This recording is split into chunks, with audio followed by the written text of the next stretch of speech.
여러분은 날 만드심이 정말 감사의 이유가 되십니까? 하나님이 날 만드신 게 너무 기쁘십니까? 요한계시록 4장을 함께 읽어보시면 좋겠습니다.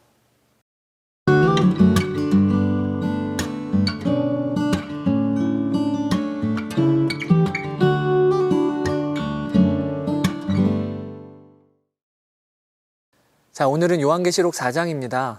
요한은 다시 성령에 휩싸입니다. 그리고 두 번째 환상을 보는데 이 환상은 요한계시록의 가장 많은 분량을 차지하고 있는 부분입니다. 이 두 번째 부분에서는 3번에 걸친 7가지 재앙 시리즈가 등장합니다. 드디어 요한계시록을 저희가 보게 되는 거죠. 7인, 7나팔, 7대접이 그것입니다. 이 재앙 시리즈를 통해 하나님은 마지막 때에 어떤 일이 일어날지 드러내세요. 먼저는 우리가 성경이 말하는 종말, 마지막 날이 무슨 개념인지를 알아야 하겠습니다.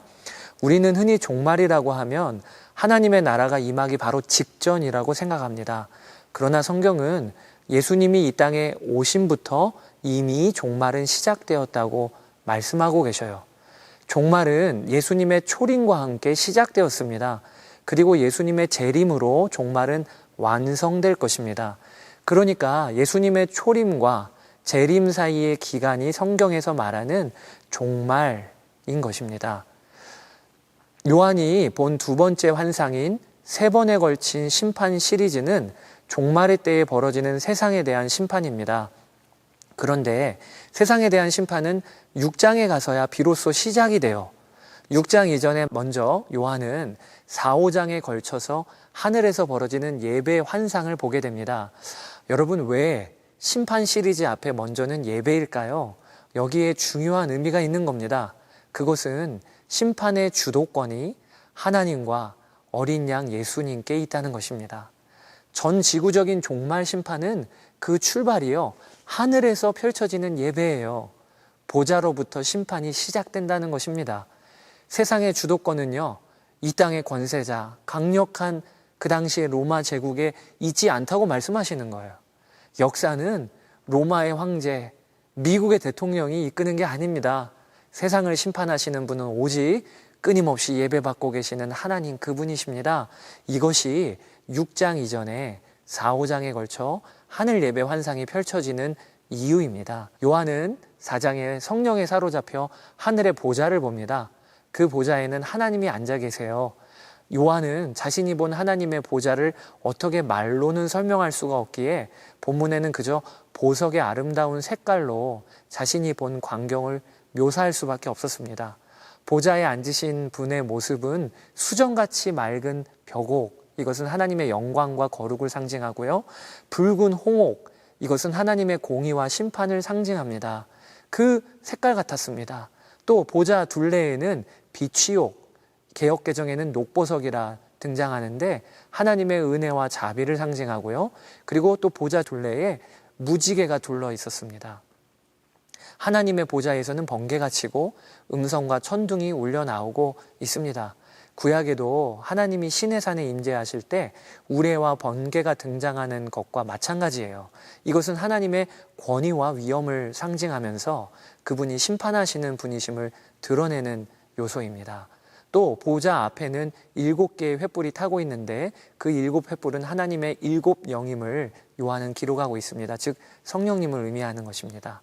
보좌 앞은 수정을 깔아놓은 듯한 유리바다가 있습니다. 이것은 하나님의 절대적인 구별되심을 의미하는 것이고요.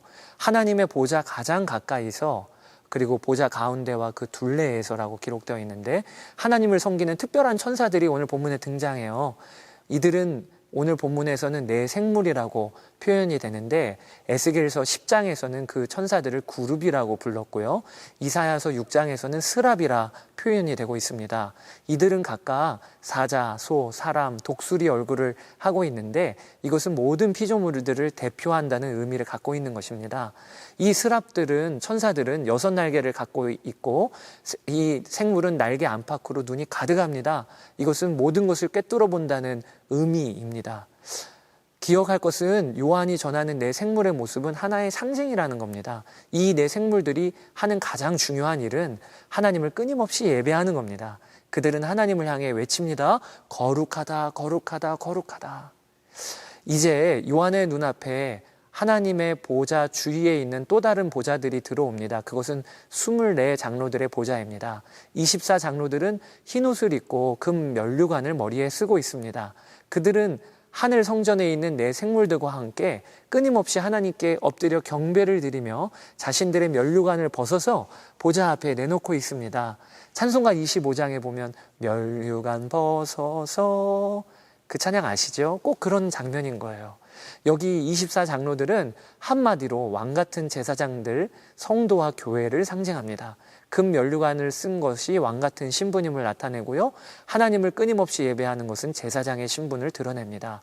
또 24라는 숫자는요, 구약의 12지파, 신약의 12사도를 결합하는 의미로 신구약의 모든 성도, 교회를 상징하는 것입니다. 요한계시록 2, 3장에 소아시아 7교회를 향해서 예수님께서 이기는 자에게는 무엇을 주시겠다 말씀하셨지요. 그 구절들에서 이기는 자인 교회를 향해 주시겠다고 하신 게 면류관, 흰옷, 보좌, 이런 게 있음을 주목해야 합니다. 이것을 근거로 우리는 하늘에서 흰옷을 입고 금 면류관 쓰고 보좌에 앉아있는 24 장로는 바로 하나님 나라의 이긴 교회, 또 승리한 교회를 상징하는 것임을 알 수 있지요. 여러분, 하나님은 왜 요한에게 하늘 예배 장면과 함께 24 보좌를 보여주신 걸까요? 이 장면은 고난당하는 초대교회의 성도들에게 어떤 의미가 되었을까요? 초대교회 당시 고난 중에 있는 성도들에게 24 보좌에 앉은 장로들의 환상은요, 그들의 믿음의 싸움의 결과가 어떠할지를 보여주는 하나님의 메시지였던 거예요. 이 땅에서 전쟁 중에 있는 교회는 머지않아 하나님 나라의 면류관을 쓰고 보좌에서 하나님과 함께 다스리는 승리한 교회로 세워진다는 겁니다. 지금 눈앞에 보이는 교회는 로마 제국 안에서 가장 초라한 공동체였어요. 그러나 실상은 전혀 반대라는 겁니다. 하나님이 눈 열어주신 교회와 성도의 결과는요, 보좌에 앉아 흰옷 입고 금 면류관을 쓰고 있는 승리한 모습이라는 겁니다.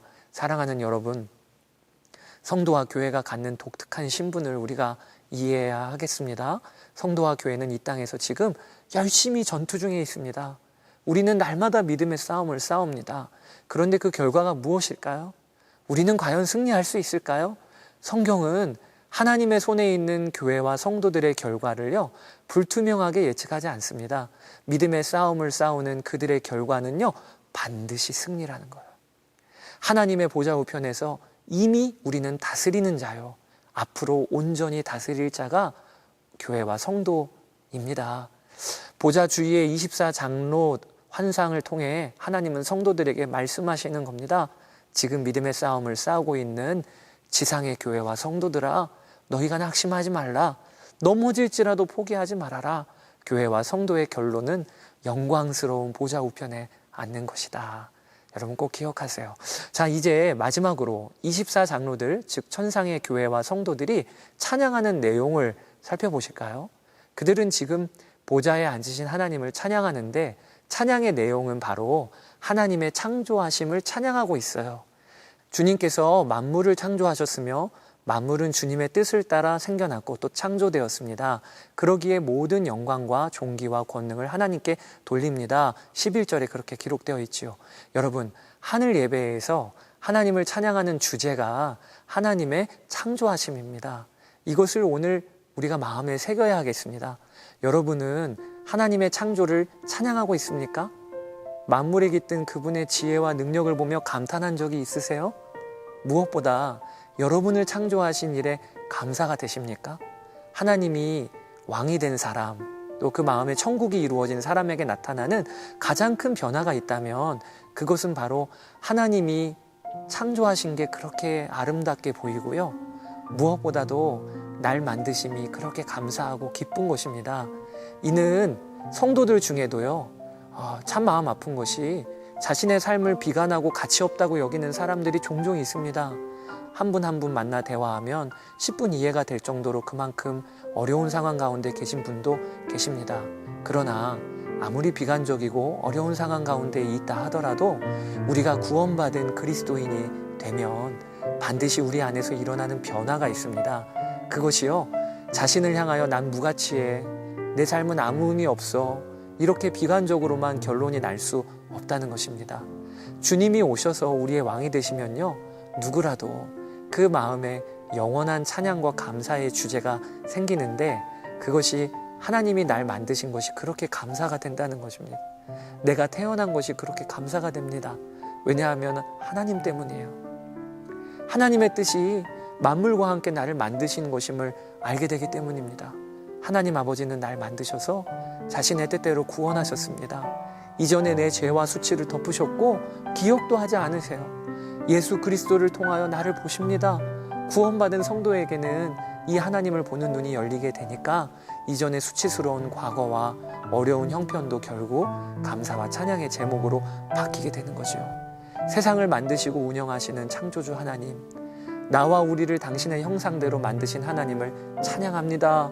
이것이 성도의 영원한 찬양과 감사의 주제입니다. 우리가 천국 가서 이 노래 영원히 부를 겁니다. 여러분, 날 만드심이 너무 감사입니다. 그 결론이 이 요한계시록 읽으면서 나시게 되기를 축복합니다. 여러분, 하늘의 예배는 어떤가 궁금하시죠?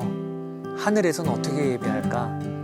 어제 요한계시록 4장에 이어서 오늘 5장도 한번 살펴보시죠.